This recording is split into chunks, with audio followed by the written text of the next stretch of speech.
الحاجات دي فيه مافيا الشركات الدوائية، ودي طبعا تملك مليارات، وهي تملك المجلات الطبية وعلاقاتها بأساتذة الطب في الجامعات وبالوزارات وبالدول كمان علاقات كبيرة جدا. نحن عارفين بالظبط قد ايه الشركات دي بترمي أدوية في البلاد النامية، أدوية انتهى تاريخها، وأدوية لها آثار جانبية فظيعة بتشوه الجنين، وأدوية تعمل سرطان، وأدوية يعني زي مثلا الفلدين والفولترين أدوية قطعا بتعمل قرحة، والكورتيزون واللي بيعمله يخوخ العظم ويوقف النمو ويورم الجسم.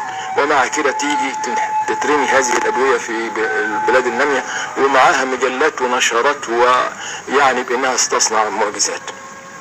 وبعدين وراها قوة الدول نفسها، وزارات الصحة وأساتذة الجامعة، فدي تكتل كبير.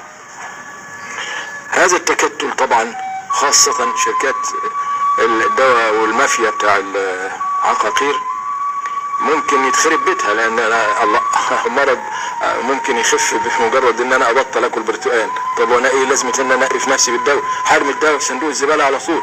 وطبعا الشركات دي ممكن تفلس، فهي بقى واخده موقف دفاع حياه او موت وتملك المال. طبعا المساله يعني مساله مش بسيطه، والمعركه مستمره في الجبهتين. الناس بيقول لك لا ده تخريف وتهريج وعبارة عن حالات نفسية وتخف ببرتقان او من غير برتقان ملهاش دعوة، وناس بيقولوا لا ده احنا عندنا حاجات موثقة وادي 70,000 حالة وادي. لا تنسوا الاشتراك في القناة تشجيعا لنا لنشر المزيد بإذن الله.